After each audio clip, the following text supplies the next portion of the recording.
This is the Senate of Virginia, Richmond, Virginia.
Senate Committee Room, A305.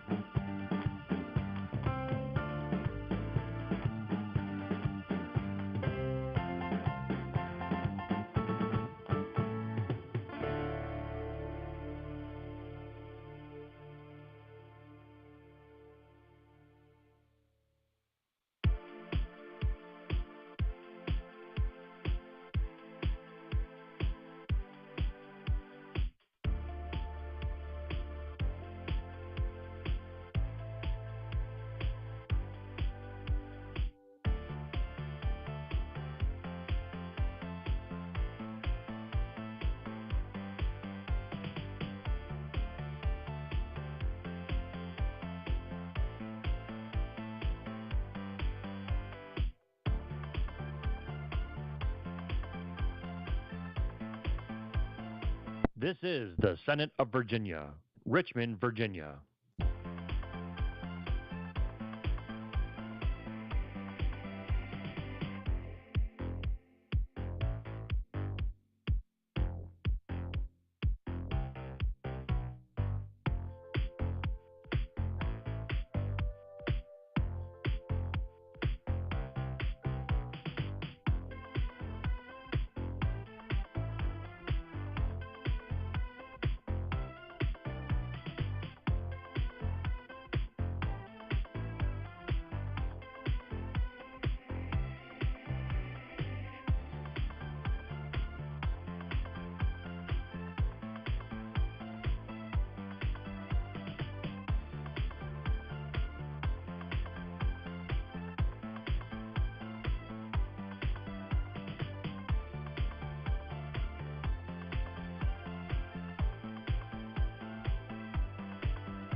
Senate Committee Room, A305.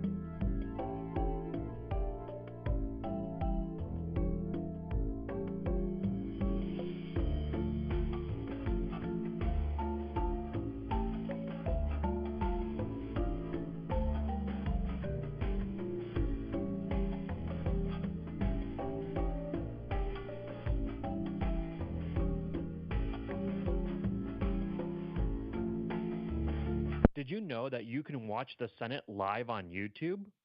Visit the channel by browsing to youtube.com/@Senate of Virginia. That's youtube.com/@Senate of Virginia.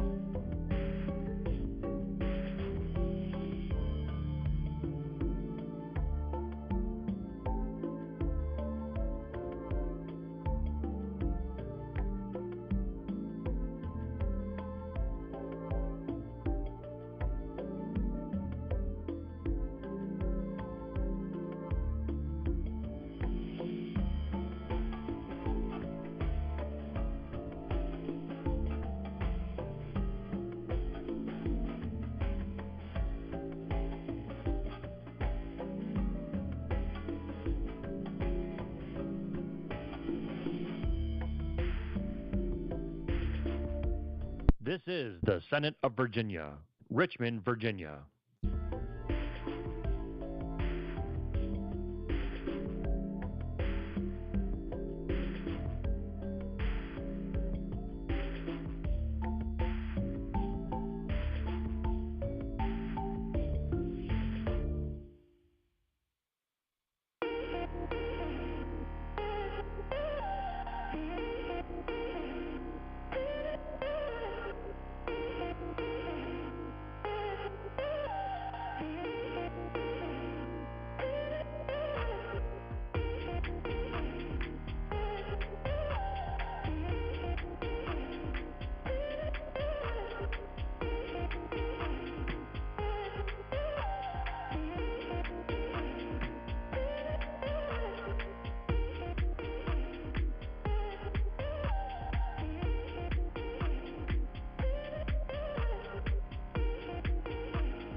Senate Committee Room, A305.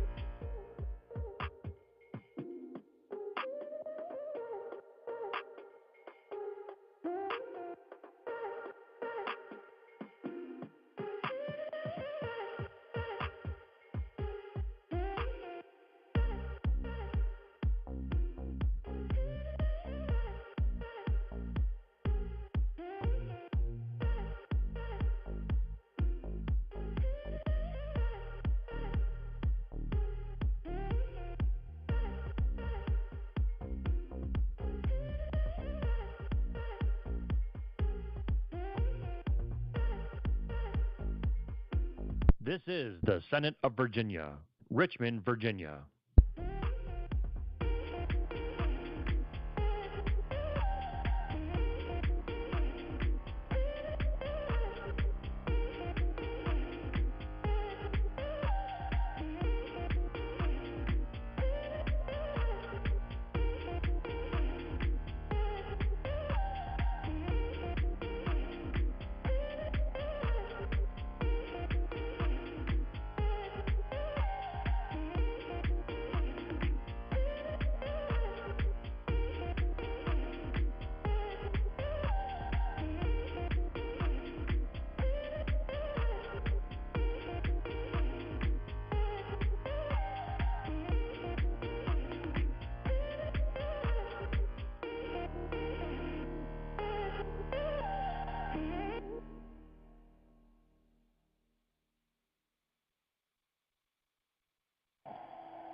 Senate Committee Room, A305.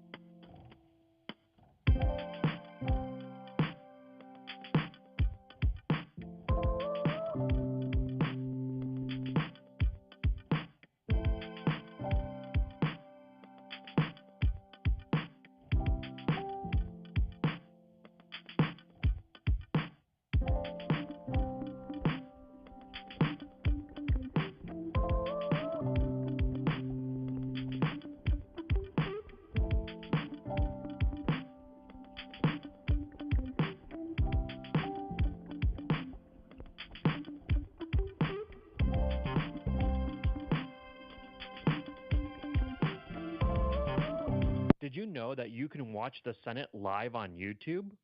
Visit the channel by browsing to youtube.com/@Senate of Virginia.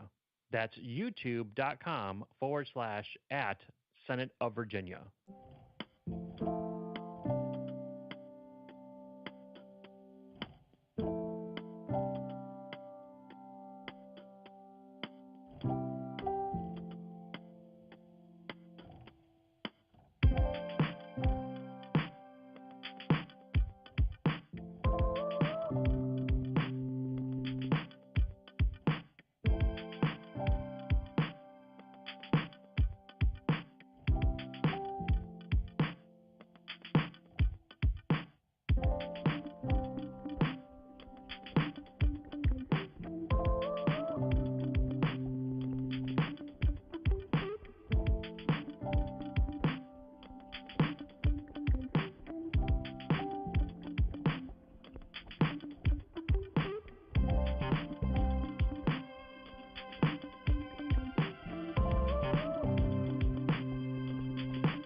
This is the Senate of Virginia, Richmond, Virginia.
Senate Committee Room, A305.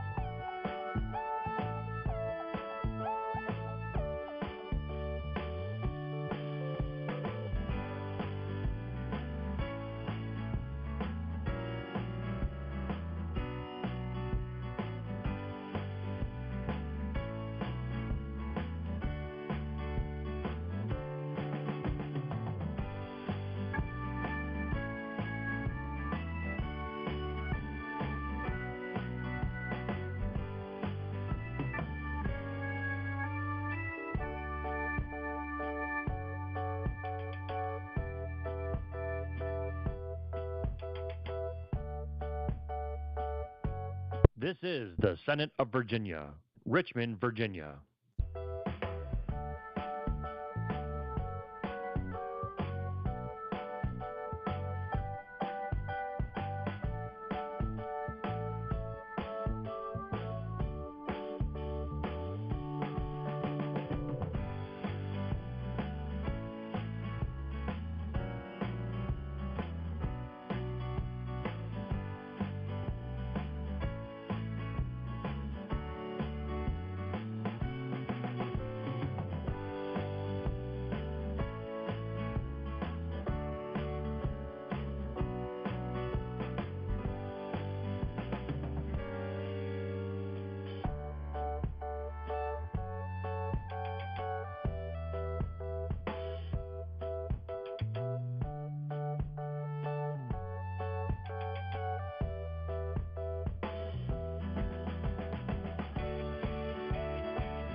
Senate Committee Room, A305.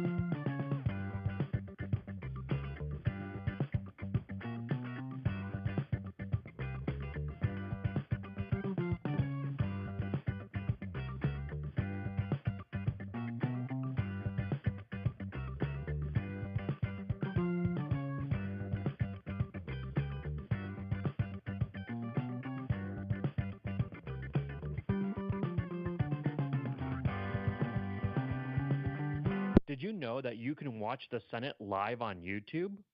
Visit the channel by browsing to youtube.com/@Senate of Virginia. That's youtube.com/@Senate of Virginia.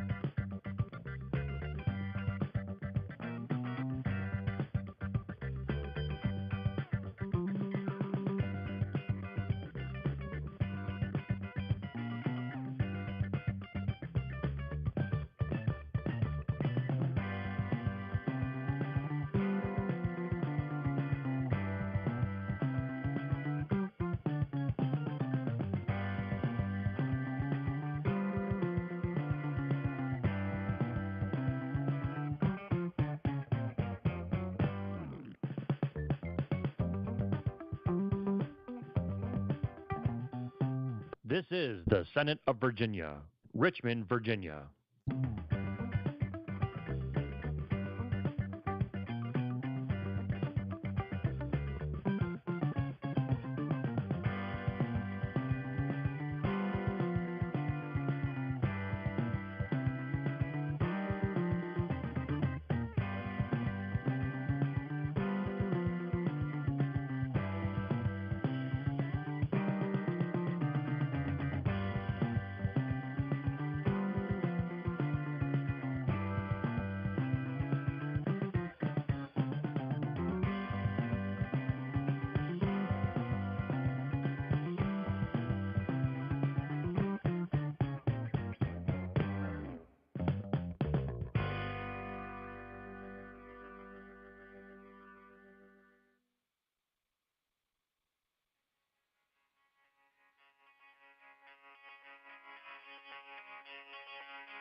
Senate Committee Room, A305.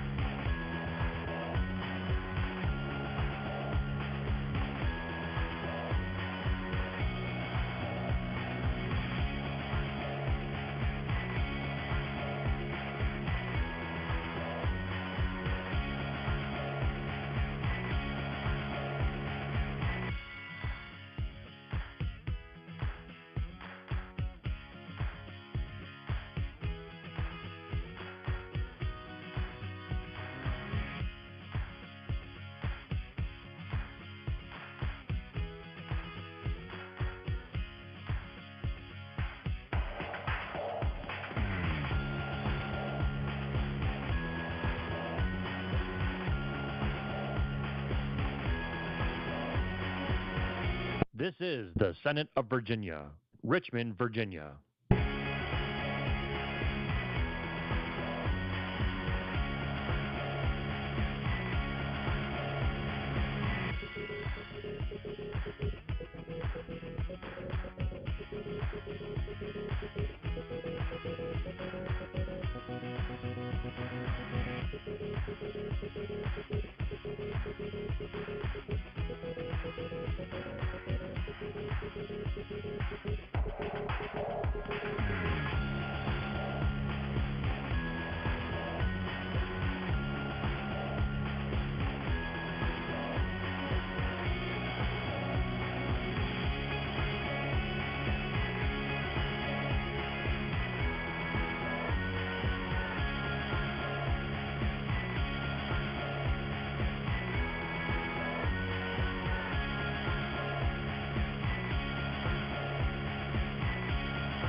Senate Committee Room, A305.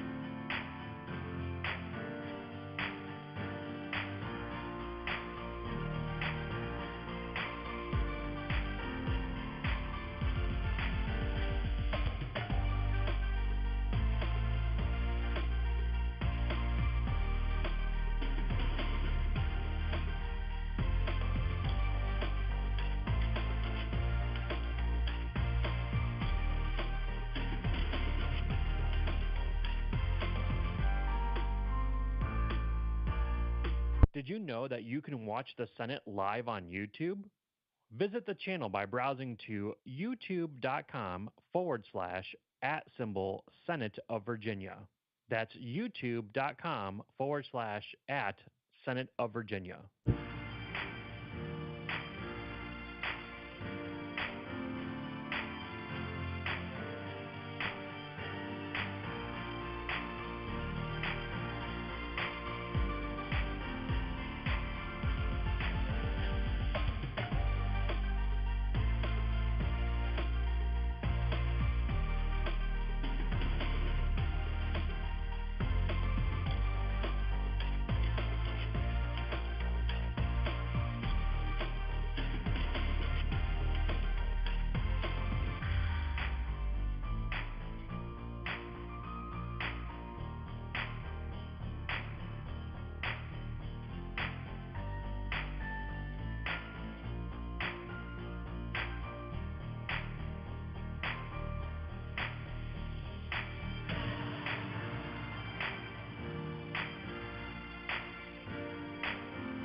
This is the Senate of Virginia, Richmond, Virginia.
Senate Committee Room, A305.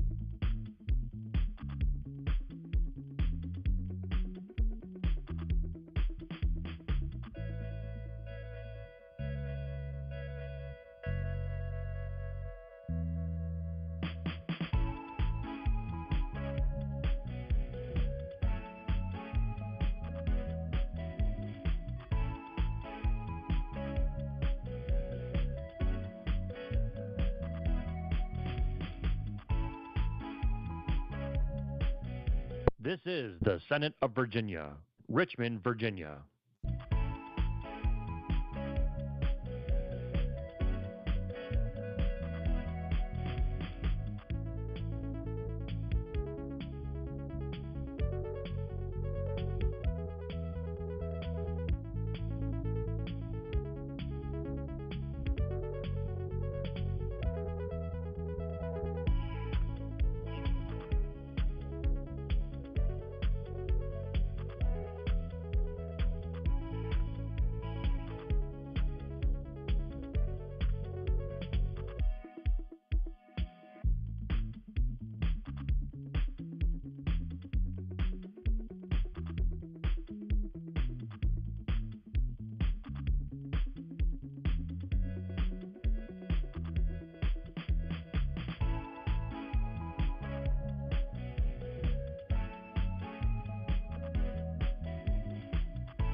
Senate Committee Room, A305.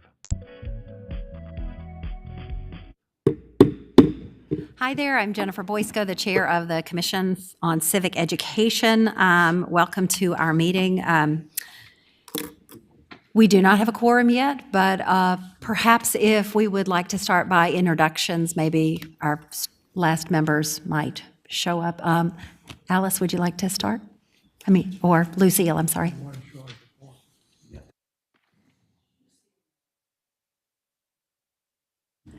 Alice Riley. Thank you, and I'm Jennifer Boysko.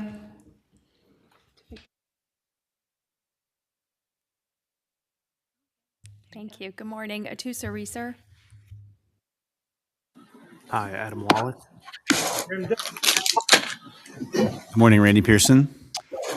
Good morning, Senator Dave Marsden. Okay, so seeing that our last couple members did not walk in the door, why don't we just go ahead and take the roll? I do not believe we have a quorum, but we can get started with the presentations and hopefully somebody will come in. Yeah, if you would do the roll call, that'd be great. Senator Marsden. Here. Senator Boysko. Here. Delegate Munden King. Delegate Reeser. Here. Delegate Oates. Glenn Hauptman. Alice Riley. Here. Adam Wallach. Here. Lucille Miller. Here. Jim Dillard. Here.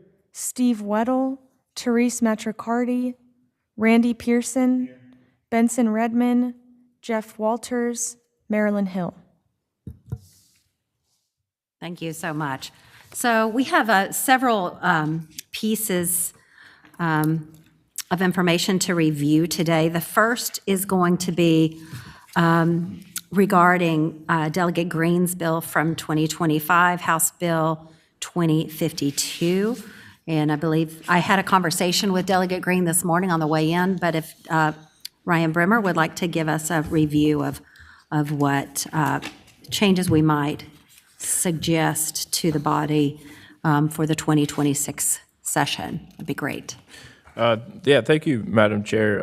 If you were here at the May meeting, you would recall that the House Committee on Education did refer Delegate Green's House Bill 2052 to this commission for further study this summer.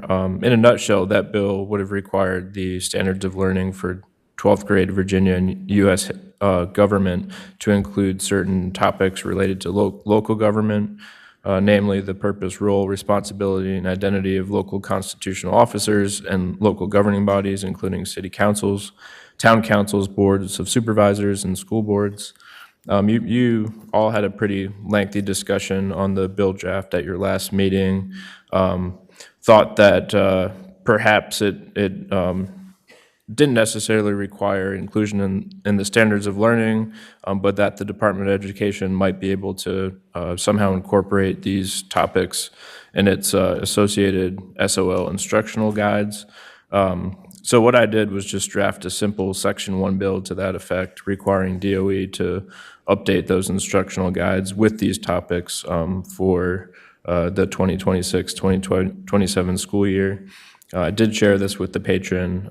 I did not receive any feedback from him, but did invite him to participate in this process. So that bill draft is in your packet, and that's kind of where things stand right now, Madam Chair. Thank you so much. He and I had a conversation while I was driving in this morning. He had to get his kids situated at school and could not be with us today, but one of the things that he mentioned to me was that his background is in local government and wanted to, excuse me, highlight the process of the local government. Are there any comments from members of the commission about the revision suggestions? Mr. Dillard? Madam Chair, I would just point out that one of the missions of this commission is to promote the study of state and local government, and this seems to address that. Mm-hmm. Thank you.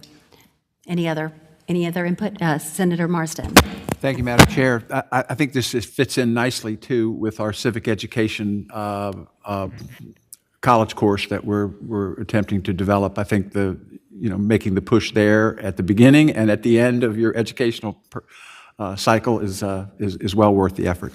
Thank you so much. And are there any educators who have any input, or former educators who have any input about the concept? Yes, Alice. I would welcome it because I know many government teachers, particularly AP teachers, this is an area that tends to be put off until the end of the year when we really don't have a lot of kids. Seniors are pretty much checked out too, so it would be helpful. Okay, that's great. Any other feedback from anyone else on the committee? I just got a message from Delegate Munden King. She is parking and is on her way in, so we will have a quorum and could perhaps take a vote to recommend this as a proposal for next year, if you all would, if that is the will of the committee. At this point, let's table it. Thank you, Ryan, for the input on that, and we will move on to our second agenda item, the Civic Education website. If Lucille, would you like to go over your work and your subcommittee's work? Really appreciate everything you've done on that. Everyone has a handout that I think pretty much says the research I've done with only one Jim Dillard did mention to me that the grant that was given by Dominion, which is represented by the figure under funding, was initially meant for the website. And so that we should have the funds to develop a site. And my subcommittee, consisting of 4 people, we have 3 people who recommended that we go ahead with the website and that VPAP be the one to develop it. Are there questions or feedback from members of the committee? All righty. First of all, kudos to Lucille for all of her research and putting all of this together for us, so thank you very much. I think there are some big questions, even with the consideration of whether or not to go with VPAP, which I think is a wonderful, wonderful organization. There are things that we have to think about in terms of funding both short-term and long-term, and I think those are on the sheet that Lucille mentioned to us. And then, and where does that money come from? Because I'm not clear long-term what funds the commission has access to. And then the other thing that I think needs to be really discussed is who is going to be the person that's going to be maintaining this website? Who is going to be the person that is going to be vetting and saying to VPAP, okay, we want this on the website? Who is that person responsible? And then what is the goal of this website, the purpose and goal? I think it's important to take a look at what VDOE has put up.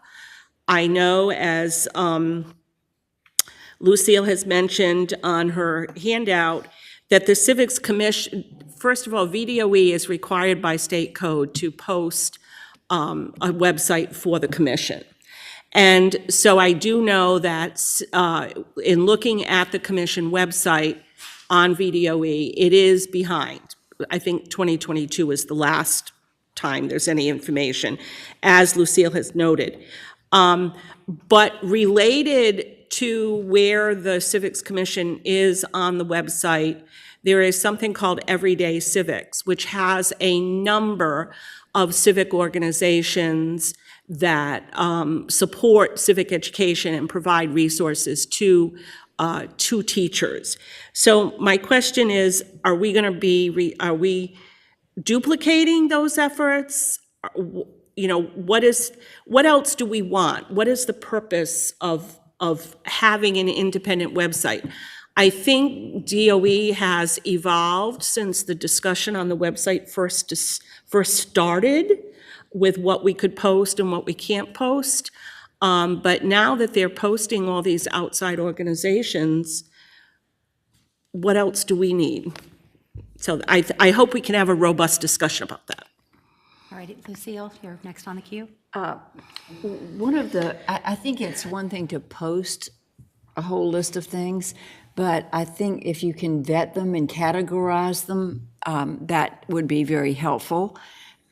For instance, if you're a teacher and you're looking, you want to see, this is appropriate for middle school, this is appropriate for upper school, and maybe even a place to put likes so that teachers who've experienced one of the classes or the links that we post would be able to, just much like if you were an Airbnb, you talk about how you liked it and was it successful. So that's one of the things that I thought of. And then the other thing I thought in terms of what Alice mentioned about who is going to decide what goes on the website, I think the whole committee has to decide anytime you have something new. So I've gotten a lot of feedback from my subcommittee and even beyond about things that we could post on the site. And so that as long as I'm on the committee, which is not too much longer because this is my second term, but usually there's somebody who's interested enough to put forth suggestions about what else would go on the website. So I would be happy to do it as long as I'm here, but. Thank you. So a couple of questions have come up. One, there was a question about the financial ability to pay for something. I'm wondering if staff might be able to clarify for us exactly how much money is recurring and where it is. It's coming from the General Assembly fund, right? We get an appropriation from the General Assembly. Or, Ryan, do you want to tell us for sure? Yeah, thank you, Madam Chair. So we did ask House Fiscal, who's the fiscal agent for this commission, for some clarification on kind of where things stand with the funding for this commission. And so what we found out is that there is that sort of separate pot of money, the 15,464 that Lucille mentioned. That's what remains from the Dominion grant that she also mentioned. And it sounded to us like they draw from that pot of money every year to support the teacher summit. So that 15,000 is kind of slowly depleting. The other pot of money that you have is the standard formulaic amount that you get every year in the budget to support the cost of these meetings, the expenses, the per diem, all that sort of stuff. And my understanding is that, well, I think that we're not quite clear on whether we could use any of that amount to support the website, but you do have the separate amount, the 15,000 right now, which after this year's teacher summit will probably be more like 13,000. Okay, thank you for that clarification. So the money that is intended to support the reimbursements for travel and attending the meetings is in one pot, and the 15,000 is in a separate pot. Okay, and that 15,000 is not necessarily recurring from the General Assembly. That's from the grant that we were given by Dominion. Madam Chairman? Yes. I have a question. I know Dave Marsden, Senator Marsden, put in a budget amendment some years ago. I thought it was 16,000 or something. What was it? You don't remember? That was when we were trying, excuse me. I think that's when we were trying to make sure we had continuation for the commission. We had Right. done that first, and then I know we'd put in something for funding. So Well- if I just don't know the timeframe on that, but it would be appropriate to frame this as a continuation funding request that we have to make periodically so that it appears to be routine, which really it is. Just a routine request. So we can do a budget amendment and introduce it in the House and the Senate. Yeah, thank you. Well, how much do we get now? Jim, I'm not, I would ask Ryan to clarify. Yeah, thank you, Madam Chair. It's all based on a formula, and that's based on the number of members on the commission. So I think for this 15 or so member commission, that works out to be around 10,000 is my recollection. But again, that's separate, just to support the cost of these meetings. You use what you need from it every year, and then it kind of reverts to the general fund, what you don't use. And then you get more the next year, and it just kind of keeps going like that. All righty, thank you so much. Adam, you had a question? Can we get clarification on how much generally is left over from the money that we get from the General Assembly? Thank you. Ryan, if you could clarify that for us. Yeah, I would have to ask the House Clerk's fiscal office for that information. I don't have that at my fingertips right now. All righty. Alice, you have a question? I do. This formulaic funding that we get from the General Assembly every year towards our meeting expenses, can that money be used for the summit? Yes, should be. I'm going to ask Ryan to clarify that. as our attorney. Yeah, again, Madam Chair, what we understand is that it's coming out of the separate pot. What we don't know right now is whether it can come out of the standard amount that you receive every year. But again, when I follow up with the House Clerk's office on the other question, I can definitely ask them if they're able to draw from your other fund to support that. Madam Chair. Yes.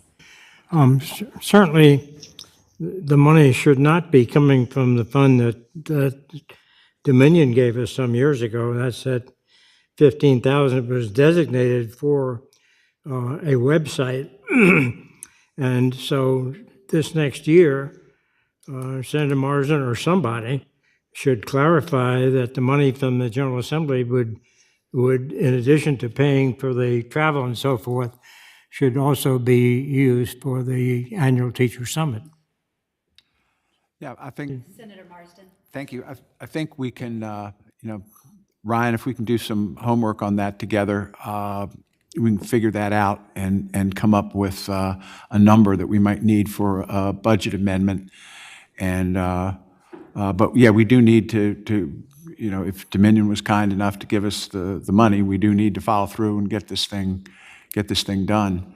And, but yeah, we'll figure out a budget amendment and we'll bring it in from both sides once we come up with a number. It shouldn't be too dramatic, although certainly the environment on revenue in the state is changing as we speak. So. Thank you. It certainly is. I would be wondering if we could table the conversation around the financial impact for a moment and discuss the content of the website and who would host it. There's been a suggestion that VPAP could assist in that piece, and we have a representative from VPAP here if Aaron would like to come forward. That's okay with you all. Second. Good morning, everyone.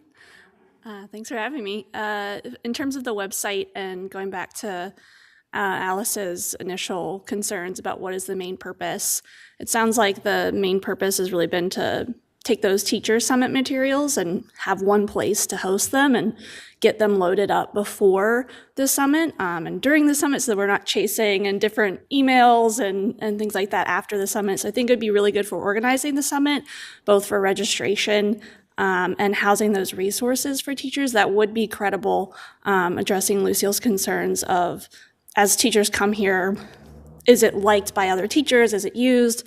We would get that from the summit materials primarily. But you could use it for other resources as well. I think a huge impetus would also be making sure that it's findable. So currently we do have the VDOE site, but we're still here for a reason, right? We want to amplify that these resources exist and how to get to them. So something that VPAP does that we could help the committee do is make it optimized for search engines so that when you search Virginia Civics, this site would pop up in the top list instead of further down the page where no one's looking. So that I think would be a huge cornerstone of us being able to help the committee develop the website. We also, of course, have Civics Navigator already, so we already are driving traffic there, so we can amplify this site from our site and link them together. There's also already searchable resources by keyword, topic, and grade level on our site. And then we're also going to partner with the VDOE and provide resources for them. I know they're working on providing more hyperlinked resources for the state. So I think VPAP is uniquely suited for providing and creating this website in a competitive way. Thank you. So Randy Pearson, you had a question or a comment? Thank you, Madam Chair. Just a question for Aaron. So we're not being duplicative.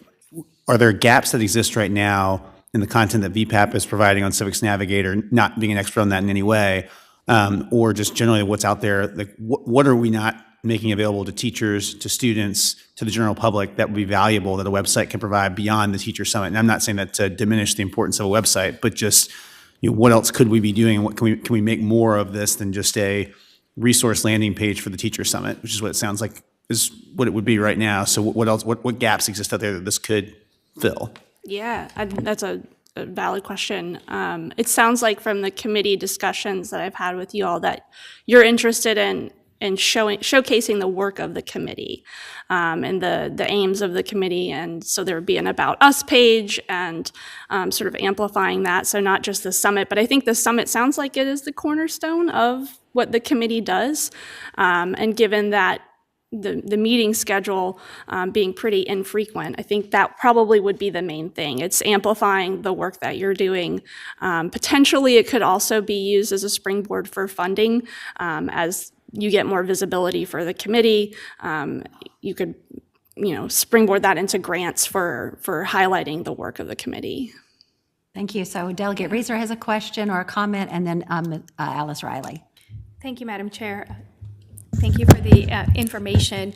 I was going to suggest that because VPAP is already a known trusted source and is a nonpartisan source, that this seems like a great idea to me. I'm also happy to take Senator Marsden's suggestion to be a person on the House side who puts a budget amendment in. But I would have a question for Council about whether this is a small enough amount that it doesn't require an RFP process, or if that's something that we also need to keep in mind. And Ryan, if you might be able to answer that for us. Yeah, thank you, Madam Chair. That's a really good question. We did talk about RFPs and the procurement process a couple years ago when the desire was more in the direction of just having the commission itself build this website, hire a vendor to help build this website. Whether we need to do that with VPAP, who's an existing organization, nonpartisan, I don't know. I can look into that and get back to you as soon as I can.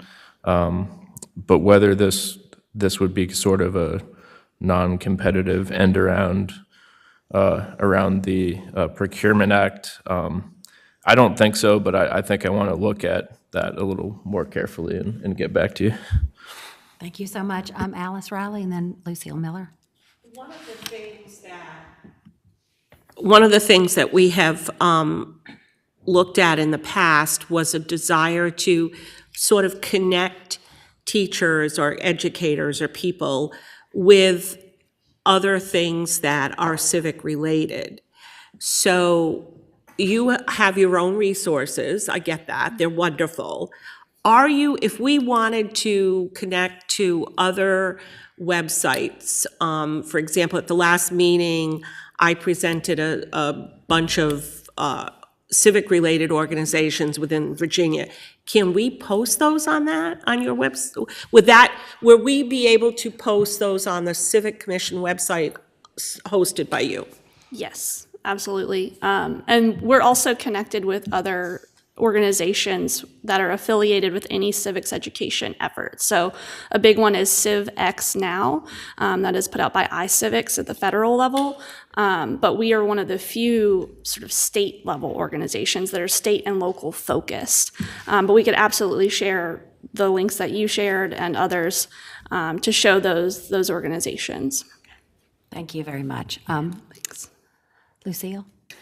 One of the things that we're not mentioning is the new Civics College credit course, which I think could be very helpful to colleges, even junior colleges around the state that might want to recommend their students take that. And I think the fact that it's an independent site, I think the site Video E is very good, but you have to know to go for it. And so this is a site that opens up, and it is a Civics Commission. Have a vision that really works out, but it is the go-to site for civics-related learning in Virginia. Thank you very much. Madam Chair?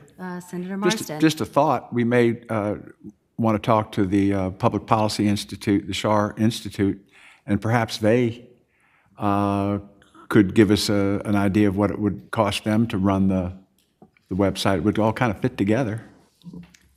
I see a great coalition coming together of that. Certainly, we're going to hear a presentation about your Point of proposal. personal privilege, Madam Chair. Yes, Mr. Ramadan, Dr. Ramadan.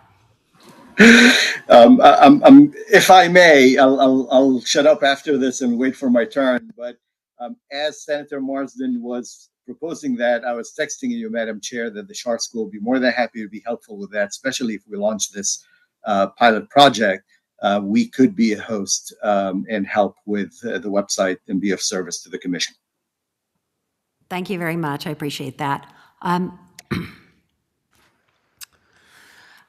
Lucille, would you like to give any input about where the committee has been and what the preference of the committee would be? I mean, we've been kind of on a trajectory in one direction.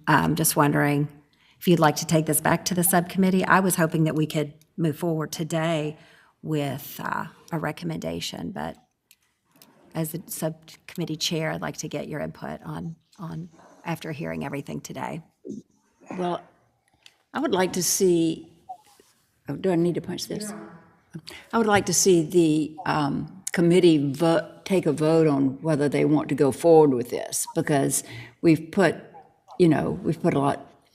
time and resources into thinking about it. And, I would like, if we could come up with a vote today that this committee wants to explore a website, and if the result is yes, then we would begin I would begin to explore what goes on the website, or the subcommittee, or you could appoint someone else to do that, but I think that would be the next step.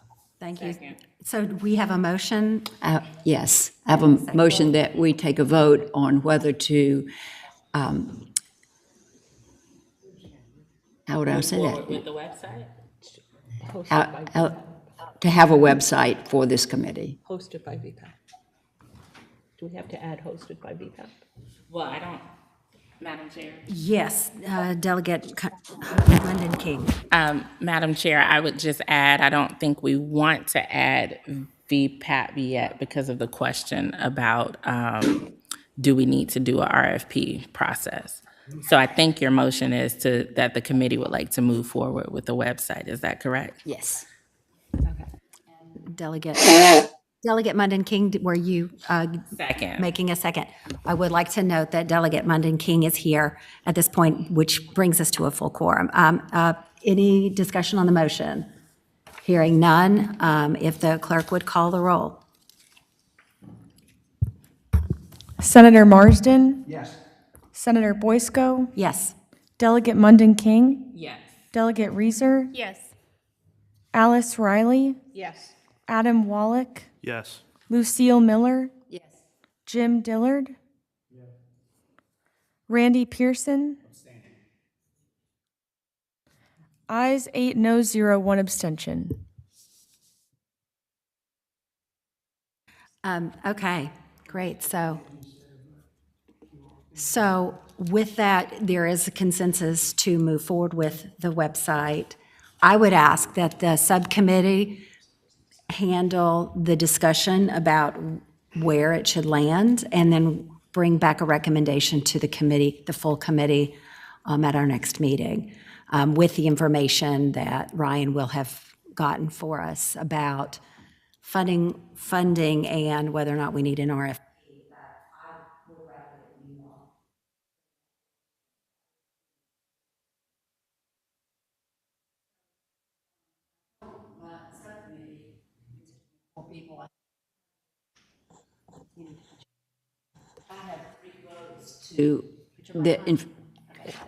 Is it? Yeah, you're right. I have 3 votes in favor of VPAP being the person that develops an independent site. Okay. Thank you. And I think that at our next meeting, when we have all the information, we could bring that forward. Personally, thinking about having a nonprofit organization that is not centered in one part of the state or the other, but really looking at the entire Commonwealth makes sense to me. We could, of course, have collaboration from our colleges and universities, but I think this would give all colleges and universities the chance to to be partners in this, but that's just my personal opinion. Certainly appreciate the offer that Mr. Ramadan made, but that's something that we could bring up at the next meeting once we get these questions answered, if that's good. Our next item on the agenda is Mr. Dillard, Subcommittee Chair for the Teacher Summit Planning for 2025. Would love to hear from you.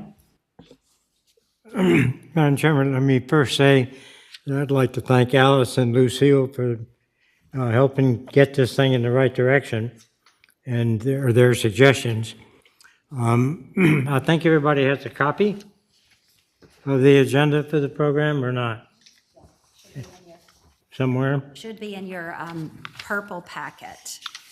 Right. The only problem so far has been it's been a little tough to get the mailing addresses and the short bios from some of the people. Most of the people have come through. Peter Baker just came through last night. But as you can see, it looks like we have everything set here. And so it's just sort of a matter of looking at it, and I'll take any questions that people have. Hopefully this is acceptable to the commission. And again, I would answer any questions that you might have. Thank you so much. I really would like to thank you for the deep work that you all have put into this. I know that our teachers really appreciate and enjoy the Civics Education Summit every single year. Are there questions or comments from other members of the commission? Hearing none, I just appreciate that you're doing this. I know that Delegate Reeser is going to kick it off for us and appreciate that you're going to be able to be there in person. I will have conflict that day and won't be able to be there, but I certainly would encourage all members of the commission who are able to be there to join. It's a really great event and certainly benefits our schools. Alice, you have a question or comment? Just a comment about registration, if we could ask Christania to speak to that, because I believe she has handled, VDOE has handled the registration in the past. Thank you, Christania. Good to have you here with us. Yes, great, glad to be here. I provided two pieces of paper for you, two forms. The first one is the article that we would like to put in the Virginia Education Update regarding the Teacher Summit, just so that you see the language there. It's the first document. The hyperlink under the commission that takes teachers to the commission's main page so that they can learn about the commission. The second hyperlink that you see in the second paragraph is to the registration form, and I'll talk about that in just a second.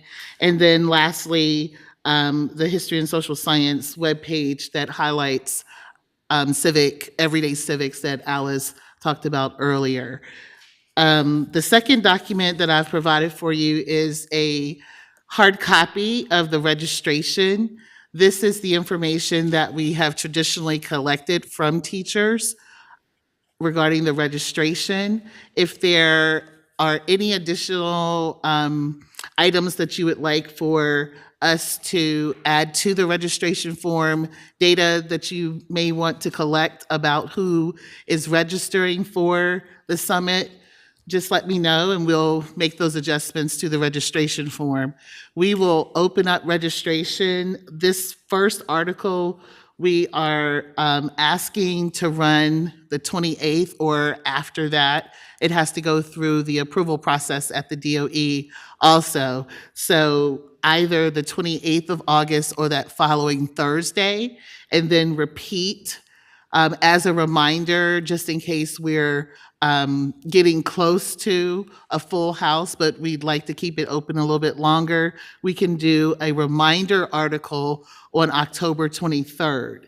We'll close registration the beginning of November so that staff has enough time to put their numbers in for catering and give them a list of teachers. So we'll send that list over to staff probably somewhere around November 7th. Around that time period. So you have a list of the teachers that are coming, where they're coming from, and definite numbers. That's also the list that's used for teachers to be able to acquire professional development points for attending the workshop. So staff will have all of their information to be able to send that out. What did not, and I apologize for that, there is, after question 6, there's a confirmation that the teachers registering will see. This confirms your registration, and we'll have their email contact information to be able to send out to them information regarding parking, the address of the museum, and also the agenda once you all have definitely approved that. So these 2 documents are to get everything started. So happy to take any questions or concerns that you may have regarding this communication. Thank you so much for that. Adam, you had a question or a comment, and then Delegate Racer is next after that. Yes. Kristania, since we have a limited number of seats for the summit, is it possible to include something either in their confirmation email or a supplemental contact asking teachers if something comes up and they can't make it to, I don't know who tallies this, but let them know so that, we can possibly open that seat up for someone else or avoid, spending money on lunch for someone who's not there. What we can do is add, we have a generic email box for the History and Social Science program, and we can put in after question 7, if your plans change, I'll figure out the wording, but basically to inform us through that email box. And we check that on a regular basis, so we'll be able to pull their name and registration from the list. What we found, I don't know, maybe the past 4 or 5 years, we've had a great number of teachers to come to where we've gotten almost to capacity, and then we've had teachers that, for whatever reason, weren't able to show up. So if they can tell us in advance, that'll help us with opening registration up and making sure that we are able to get to that capacity. So yes, I'll add that to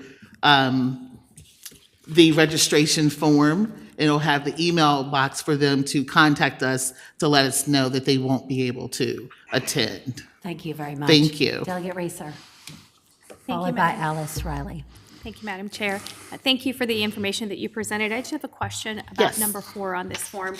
In the instance that an educator is not currently with the school division, maybe they're between school divisions, is there a different piece of information they could give you rather than school division? Along the lines of employment or Well, I a guess since connection I'm not to- sure what the purpose of gathering the information is. If it's just to help them facilitate getting the continuing education credits, then you would want to send it back to their county or their school division. But if they are between school divisions, presumably they would be responsible for that themselves. I mean, can it be left blank? Can there be an It can be A left blank. Okay. That's for sure. We would like to know, I think that's a really good idea to collect information of teachers that may be retired, for example, but they want to still collect points for recertification. So I think the blank for other may satisfy that, or we can add another section for that. Right, and sometimes long-term substitutes continue to keep their licenses active so they can take those positions, but it's not with a particular school division, it may be multiple. Okay, so what we'll do is look at other and provide some examples of what we're looking for that particular Thank you. statement. Not a problem. Thank you. Alice Riley. And Kristania, I'm wondering if you could put school/affiliation. Yes. And then maybe, because that way, if we have any outside civic organizations that attend or something like Museum that. educators. Yeah, yeah. Okay, yes. We can And, definitely do that. Jim Dillard? Yes, Madam Chairman. I was wondering if Adam could give us some indication of what the capacity is. If I recall, he emailed me, it was something like 75, and of course, we've had roughly 100 each time. Don't tell the fire marshal, right? So the number that the museum gave me was 70, but my recollection is that we've always had more than 70. Well, you've had usually, border. But I don't know if that's registrations versus actual people who were there. But we've had, some recent years where we've had what looked like more than 70 people in that room. So, Oh, yeah. And there were chairs set up. It's not like they brought in extra. So I don't know how firm that 70 is. Okay, thank you. Alice Riley and then Lucille Miller. Madam Chairman, I had another question, excuse me. Yes, Jim, go ahead. I was wondering, Christonia is not a member of this commission. She's been a member of this commission forever until the new administration came in and they had designated somebody from the department other than Christonia, who is now not with the department.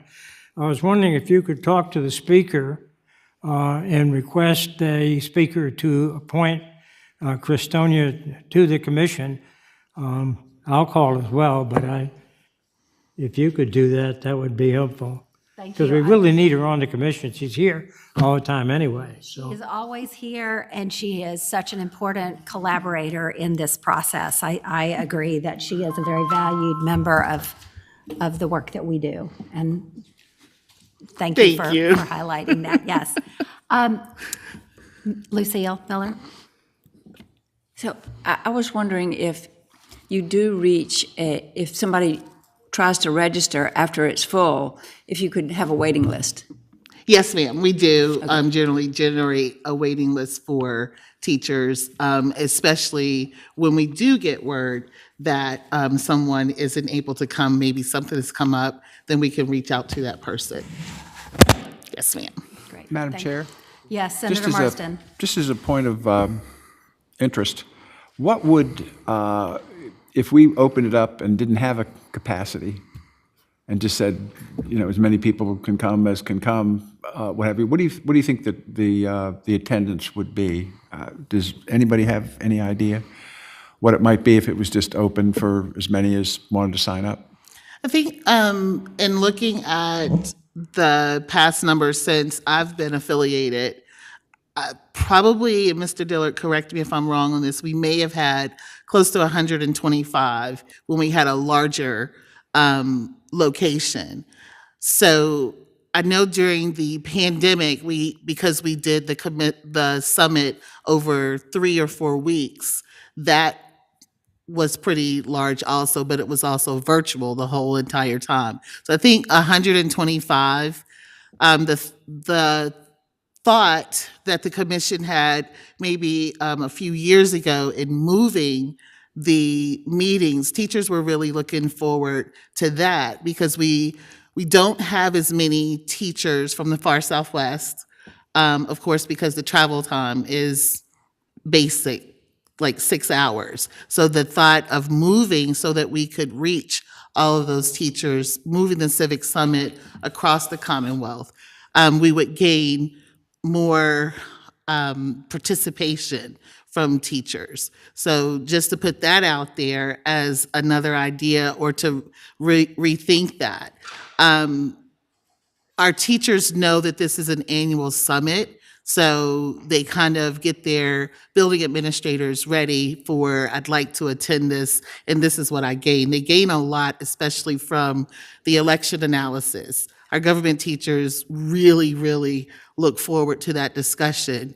We have the vendors that you have sometimes that are showing their resources and materials. A lot of our elementary teachers that are able to come because that civic strand does flow through kindergarten through third grade, they like to come because of those resources. So I think we have what it takes to bring in teachers. If we opened it up, probably the largest participation would be somewhere around 110, 125 teachers at a time. Thank you very much. Mr. Jim Dillard, followed by Adam Wallach. Yes, this year, well, last year, we had a non-professional recording this, and I don't think it ever even got up to the education website. But theoretically, our summit has been available for anybody who wanted it, but in the best of all possible worlds, we would be able to find someone in the state that has the broadband necessary to make this available live across the state. Yes.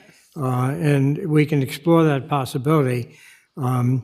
The education network down in Hampton Roads, which very kindly is going to record it this year and make it available to us, does not have the broadband to expand this on a statewide basis. But I think we should look into trying to find somebody. Perhaps one of the Richmond education stations has that ability. Thank you. Adam Wallach, and followed by Miller. I was just going to make the point that the Historical Society that, is gracious enough to host the event doesn't charge us for that. So, as we're talking about funding for the commission, I think it would be great to move the summit around the state, but that is a consideration that we would have to, take into account, whether or not we would be able to secure funding, in order to do that and have that come from obviously the state government rather than the money that was provided for the website. Thank you. Lucille. I think that we might want to approach Virginia Public Media about recording it and making it public across the state. So I think that's an excellent idea, and certainly we can make that invitation to them to see if they would be able to follow up with that. Contact. One of the things that I would just like to point out is that the staff level work that goes into this is pretty enormous, and often our staff gets overlooked. Karen Harrison, really, she's my chief of staff, and she's sitting right out there. She did just yeoman's work on this last year as well as this year, and just want to say thank you to everything that you put into it, along with these two right here who continue to work day and night, and just appreciate everything that y'all do. Any other questions or comments about the Teacher Summit planning? We will, from the commission, we'll send an invitation to Virginia Public Media to request they cover it. Yes, Randy. Thank you, Madam Chair. Just a comment. I think I totally respect what you said about the level of staff work that goes into something like this, and I understand that the resources are limited. But I do think there is some merit in the discussion earlier about if not moving around the state, maybe there's a way to make this a biannual event and have 2 teacher summits and have one in Southwest or have one in Hampton Roads, or just, I think as we look for ways as a commission in the future to grow our footprint and grow the work we're doing, and obviously this also could use some more funding, so maybe it doesn't fall upon your staff and the staffs of others who are already swamped with all the other things they have to do, and certainly would require us to get creative and require members of this commission to be more engaged in that work, I think, to help make that a reality. But I do think there's a lot of merit in trying to extend our reach and our footprint and for some of these events to Southwest and other regions of the state, if there's a good way to do that. That's all. Thank you. Point well taken. I think that's an important piece as well. All righty. We are looking forward to this. Thank you, Jim, for all the work and leadership on the Teachers Summit. And Christania also, just thank you for always showing up and being here with us and I agree that we need to get you back on as a formal member.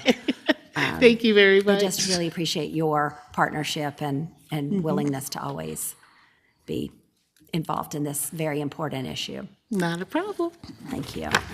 All righty, so our final agenda item today, we've already seen Mr. Ramadan on camera for a very brief second. Senator Marsden would like to talk about the George Mason University Civic Education course with Mr. Ramadan, who is with us remotely. Senator Marsden, why don't you kick us off? Well, thank you very much, Madam Chair. This, as you know, this idea was put forth, and we have obtained some funding to get the project started, and we'll have a budget amendment this year to complete the $50,000 funding need for George Mason University to provide the course and plan for it. And the whole idea behind this is that while we teach government, it's more important, I think, sometimes to get people to know civically what's going on out there. I don't think people have a general idea of all the boards and commissions that meet on a local level and the state level, how all of this works and how they can be part of it. And, when you learn about the 3 branches of government, that's not exactly an invitation to get involved. But this would be. And the idea was, again, not to make this something that would be all, folks who were majoring in government or political science, but for math majors and science majors and, people from all across the spectrum, and to begin to build a population of citizens here in Virginia who've been through this course and, who can take leadership in their communities and share that. So with that, we've asked, we came across former Delegate Ramadan, now Professor Ramadan, and who was willing to take this on at George Mason University. And so I'd like to turn it over to him. And he's been in the planning process because of the funding we have originally obtained. And if I could turn it over to him to tell us what he's come up with. Madam Chair, do I have the floor? Yes, you do. Please. I still remember my protocol. Please proceed. We're happy to have you with us today. Good morning, Madam Chair, senators, delegates, members of the committee. It's a pleasure and honor to be with you today. As Senator Marsden had said, I'm here to present to you the idea of a pilot course of civics that we will be developing and hosting at the Schar School of Government at George Mason, where I have the privilege of teaching as a professor of practice. Along, as you may have heard, with 2 of our former governors now that have joined us as professors of practice, Governor McAuliffe and Governor McDonnell. Both are teaching there with us. The idea is fantastic. He's too modest. This is Dave Marsden's idea. And the initial funding that Senator Marsden has mentioned is actually Marsden money.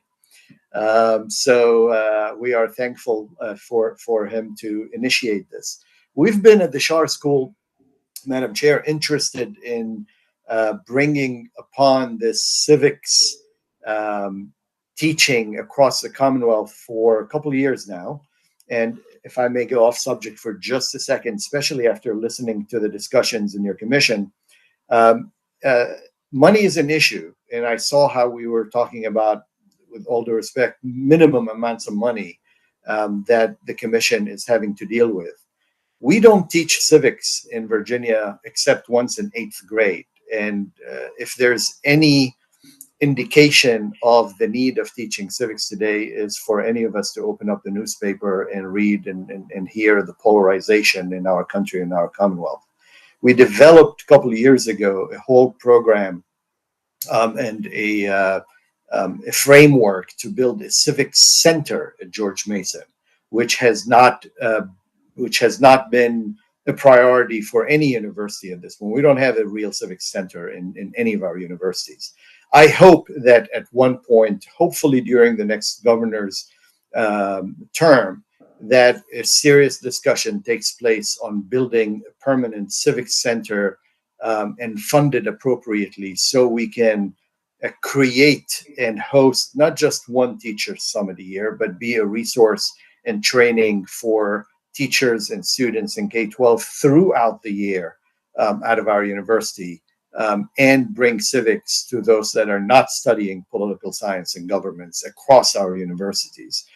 Just to give you an idea, that's a $5 million project, Madam Chair, and I hope that we will get there. And I think the Commonwealth can afford to do such a civic center. That aside, today we're talking about a small pilot project of a $50,000 course, which I have a presentation. I'm not sure, do I have capability of sharing? So let me see here. Gotta excuse me, I am not a Cisco guy, I am a Zoom guy, but I think I can figure this out from this end.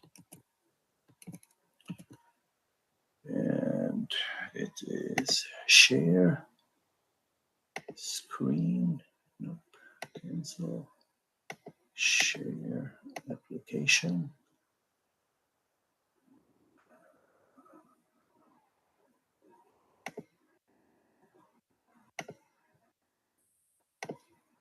All right, can you all see the PowerPoint presentation? We can see the PowerPoint presentation. Yes, we can, sir. Excellent, thank you.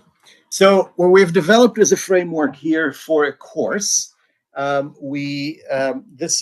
will be hosted and taught the pilot at George Mason. However, this is open to start for collaboration with at least 2 or 3 schools, including VCU, JMU, a couple organizations, certainly you as a commission, and VPAP, who we are a fan of, and a host of others. And the purpose and the goal is to pilot it, test it, run it, perfect it, and then make it available to all universities as a package that they could teach. And we will give it to them in Canvas, the prevalent LMS that's used by most universities. It'll be called a Turning Civic Literacy into Action, or something to that extent. None of this, by the way, is 100% determined. This is all a draft to be worked out with the other institutions and you as a commission and others. Cross-enrollment to Virginia Publics. So from day one, we will open this to cross-enrollments from other schools so that they can bring in their students, since most of this will be taught virtually online, and all of the experiential part of it can be done locally wherever they are. Initial partners, as I mentioned, Civics Commission, Senator Marsden, VCU, JMU, VPAP, and we're open to others. The civics gap is huge. We have a huge gap in knowledge, in participation, in trust today. This is why, and now, this is important to be teaching. The idea would be practical, non-partisan civic learning at scale. And the answer to that is experiential, cross-disciplinary, and data-informed. The course at a glance will be 3 credits, open to all majors, cross-enrollment enabled, and what I'm calling as high flex, meaning there'll be a weekly online seminar, there'll be an every other week skills lab, and there'll be field practicums, and those would be the hours that they can spend at local institutions and local organizations. This is what Senator Marsden is where your point system idea will go in. A capstone portfolio demonstrating measurable civic impact. So at the end of the course, there'll be some sort of a project where it will demonstrate the civic impact of the students' participations. We will explain the Virginia institutions. We'll explain the budget cycle. I think that's very important for everybody to understand, and for those of us that had the honor and privilege of representing areas of Virginia, you all know that we hear this every day from constituents. They really don't know it. They don't know how it works, and they are very away from it. How to track bills, how to analyze committee dynamics, how to use VPAP data for voting behavior, campaign finance, everything else. How to draft nonpartisan policy memos and public testimony so that we can have more engaged citizens, and how to deliver civic impact projects with outcomes. The partners and roles were mentioned earlier. However, they have their own slide here as well. The core components. One will be the seminars, the lectures, the classes per se, and those will talk about institutions. They'll talk about the process. They'll teach ethics. They'll teach media literacy. Skills labs would be the other part of this course, whereby we will teach how to use VPAP data, budgeting information, stakeholder mapping, testimonies, and activism, basically, in a nonpartisan way. Field practicums, 30 to 45 hours verified over the course of the semester. Those can be done at the General Assembly. They can be done at local governments. They can be done in nonprofits. They can be done at courts. They'll have to be approved by the course professors, and we are anticipating having teachers' assistants that we will put onto this course, who will be able to monitor and manage, so we're not just sending the students out on their own. And then have a capstone of some sort where they will write a memo, data brief, do a testimony or an op-ed, and reflect on those experiences that they had over the semester. The experiential learning part, as I said, supervisor verified, 30 to 45 hours. And we could have alternatives to the sites that I mentioned, such as the nonprofits and General Assembly. There could be a remote bill tracking. There could be virtual testimonies. There could be weekend intensives.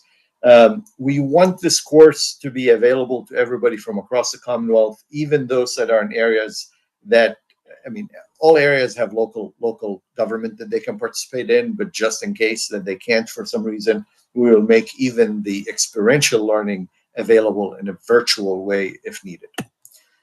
The assessment overview, as you can see, this will have, again, none of this is set in stone, but we will have a variety of ways that we can assess the students.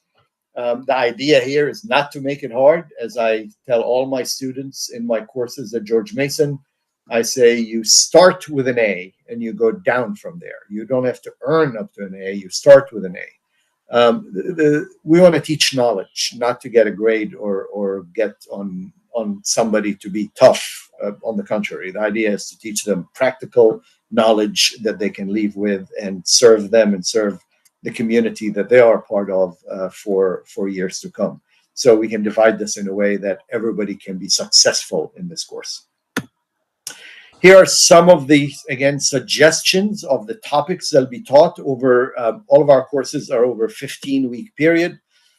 So from why civics, why now, the Virginia Constitution, the Dillon Rule, the Virginia legislative process, budget and appropriations, courts, AG, oversight, FOIA, local state dynamics, campaign finance and ethics, media literacy and disinformation, stakeholder mapping and advocacy, equity and access. And yes, Madam Chair, this former Republican still teaches equity and will continue to teach equity in Virginia. Public administration and practice, careers in public service, committee, Richmond, how that works, peer reviews, capstone, and then we would like to have some sort of a public showing of their learning, and hopefully we can have a something like what we're doing today, perhaps during one of the commission's meetings, where they can showcase some of their work. High flex and ADA compliant, and we will stick to all ethics, lobbying restrictions, conflict of interest guidance for the course. We'll have KPIs, enrollment, completion, field hours, portfolio quality, pre and post literacy. We'll do some sort of surveys so we can figure out what did they know before, what did they know after. Those will be the same tests that they'll take in the beginning and the end of the course for participants, for students. And the course shell, as I mentioned earlier, after we have tested it, perfected it, we will make that course, we will create the course shell, the handbooks, the what we're calling VPAP lab packets available, and we will give a pilot report with scaling recommendations. We will have an instructor and TA or TAs, depending on the number of students. And I have good news to share here that if this gets funded, or when this gets funded by the General Assembly, we may be able to take those $50,000 total to double that amount, Senator Marsden, because our patron, Dwight Char, is likely to equate that money that comes from the state if put in. And if we end up with $100,000 instead of 50, we can double the number of students from across the Commonwealth that can participate. We'll have guest speakers. We'll use some of our own. Like I mentioned, we have 2 former governors that are colleagues at the Schar School now, and several others who we will bring in as guest speakers. We will bring in, as some of you had to deal with me, where I invited you to come to my classes and speak. There'll be members of the General Assembly, members of local government that will join us and guest speak. And then we'll have evaluations as well. We will share this shell of a course via Canvas and the workshops with all of our partners and anybody else that would like it outside. So this will not be purely a Mason course, but it can be taught at local universities if they want it. And would like to consider here and talk about even creating some sort of a micro-credential whereby outside of our students from universities that are taking it for credit, maybe students that are taking it for non-credit can get some sort of a micro-credential for it, or even non-students that could help them. They could be employees of nonprofits. They could be people that are working, people of your staff members that could benefit from this. And they would be, civic practitioners of some sort, and they will give them micro-credential for this course. That is all I have, and I am open for questions, and I thank you for allowing me to present this. Now I got to figure out how to stop sharing. Well, Professor Ramadan, thank you for that very detailed. I mean, you've clearly done an enormous amount of work on this, and I just want to congratulate you and thank you for your very detailed planning and thoughtful approach at this. This is a time more than ever that we need thoughtful civic engagement and helping our students understand and our communities understand what's at stake here. Randy, you had a question or a comment? Just a comment and a question, Madam Chair. Comment just being that you really appreciate its use of the amount of work that went into this proposal. And the question is just, what, and maybe this was covered and I missed it, but what plans or protocols are in place to make sure there is diversity among the students that will be admitted to this program, both socioeconomically, geographically, that kind of diversity, to make sure we have a diverse student base that's getting access to this potential coursework? That'll be done. Great question, Randy. Good to see you. This would be on us in marketing this course, on all of us, right? And marketing this course to reach those community members that we want in this course. As for registration, you all know how things are working, especially nowadays. It will be first come, first serve basis for registration, because that's the only way that we can open up registration without we can't have quotas of how many people can register for the course. But the idea here is to reach all across the Commonwealth, to reach people from different universities, different backgrounds, and we will do our best. As I mentioned, proud of having equity in this, and we'll teach equity and diversification. You all know I come from a minority, and as an immigrant, proud of it, always will be, and we'll make sure that that we will reach as many people as possible. But as far as how it actually works, it will be first come, first serve, as we're required to do so in all of our courses for registration. Thank you. Senator Marsden. Thank you, Madam Chair. David, this is all I could have hoped for. This is a good piece of work you've put together here to get this started.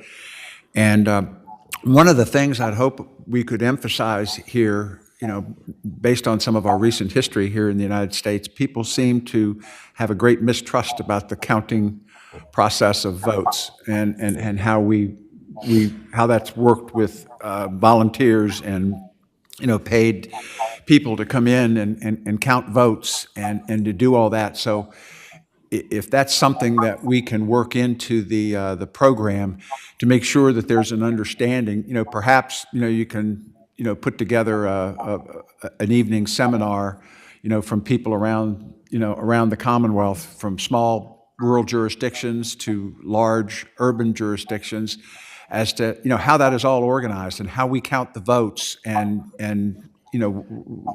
why there is integrity to that process and why it's one of the greatest citizen-involved efforts that we do in this country by people making, for very little money, putting their time and efforts into doing that and making that a central, consistent theme that we cover every semester the course is taught, would I think be helpful. Thank you. Alice. Absolutely, I'd be happy to do so, Senator. As you know, voting and registration is one of my favorite subjects. As you will see on my Twitter coming through in the next few months, I remind people: have you registered to vote? In Virginia, you can register online. It's quick, it's easy, it's secure. I know because I wrote that law. So, and that's one of my best pieces of legislation is our online voter registration, which I know the ones that served with me, you all voted for it. And I thank you for that vote. We will be doing that, and we will bring in some of, as guest speakers as well, some of our public servants that serve in the voting booths. As a matter of fact, this coming semester, I'm teaching Virginia elections. And one of my students is going to be one of the election officers from Fairfax. So we'll have a lot of people as election officers involved in this as well. That's great. Alice Riley, you had a question or a comment? Yes, I do have several things. I thank you for all the work you've done in preparing for this presentation. The syllabus is very well thought out. One question, you went through those 15 sessions pretty quickly. Is there anything on local government? Because yes. Okay, there is a session on local government? Yes. Okay, great. Absolutely.